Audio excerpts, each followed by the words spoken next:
The block diagram represents the FSK transmitter. Here consider a bit stream.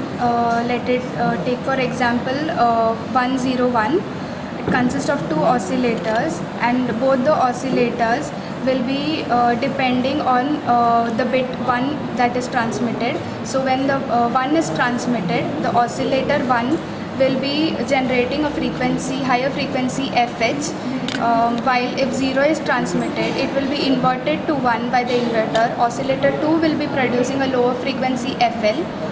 Both the frequencies will be added and FSK output is generated, where first bit 1 will be corresponding to higher frequency and 0 bit will be corresponding to lower frequency. Here we have the FSK modem. It consists of the FSK generator to generate the FSK signal, a pattern generator to give the input stream of bits, a noise generator to generate the noise at the input side, adder to add noise and the FSK signal for getting the distorted FSK signal. Here it consists of the FSK receiver which will give the input data stream back.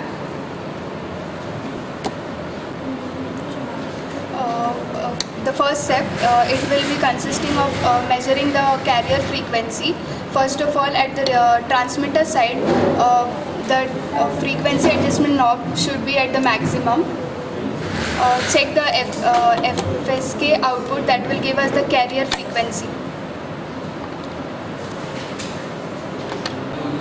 Here we have the carrier signal with a frequency of 2 kHz and approximately peak-to-peak voltage of 4.5 volt. Here we have the FSK modem. FSK generator is used to generate the FSK signal. Without giving any input, the output is measured to get the carrier frequency. And your pattern generator, we check for the pattern for generating the FSK signal. Here on the DSO, we can see the pattern generated. Here we can see the pattern generated is 10100. We'll check the bit duration, TB, using the cursor. Here we get the bit duration as 3.2 milliseconds, that is approximately 3 milliseconds. The V peak to peak is 5.12 volt and frequency of the entire signal is 100 Hz. Step 3, we'll give the pattern generator output to the data input of FSK generator and check the FSK output and observe it on DSO. Here on the screen we have the bit pattern and the FSK generated signal.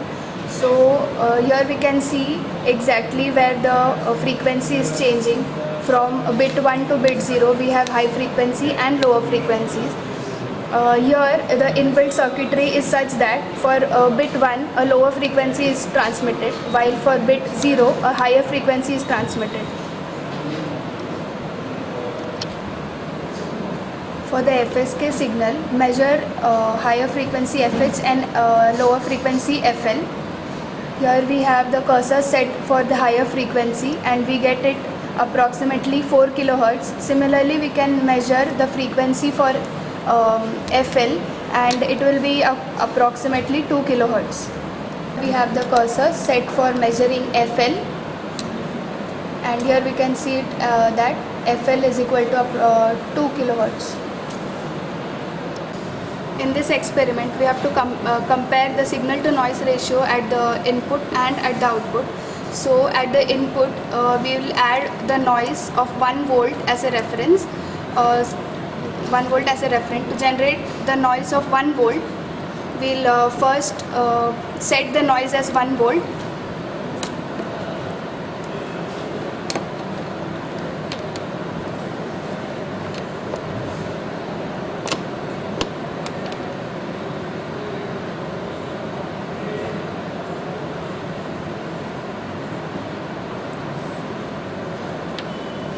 After setting the noise at 1 volt, we'll give the noise to adder.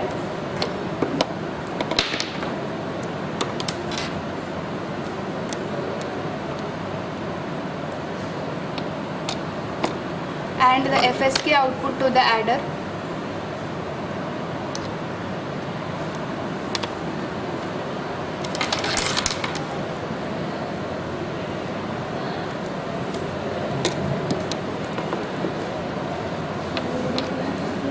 And check the distorted FSK signal at the output of adder.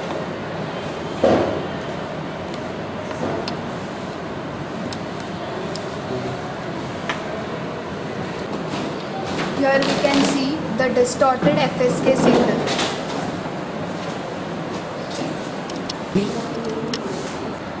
Now we'll see the receiver for FSK.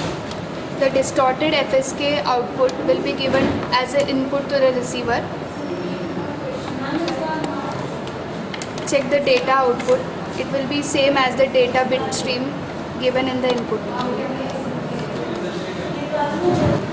Now we'll see the data output, which should be ideally same as the pattern generator input. For the receiver part, kindly note that the frequency knob should be at minimum.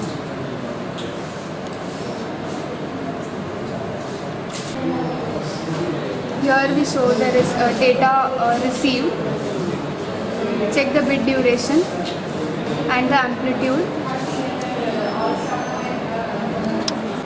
This is the final stage to calculate the output SNR. Connect the phase comparator output to the input. Check the noise voltage.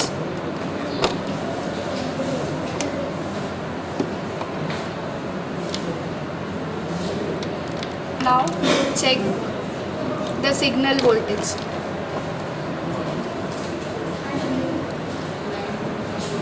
Now when we have the signal voltage and noise voltage, we can calculate the output SNR.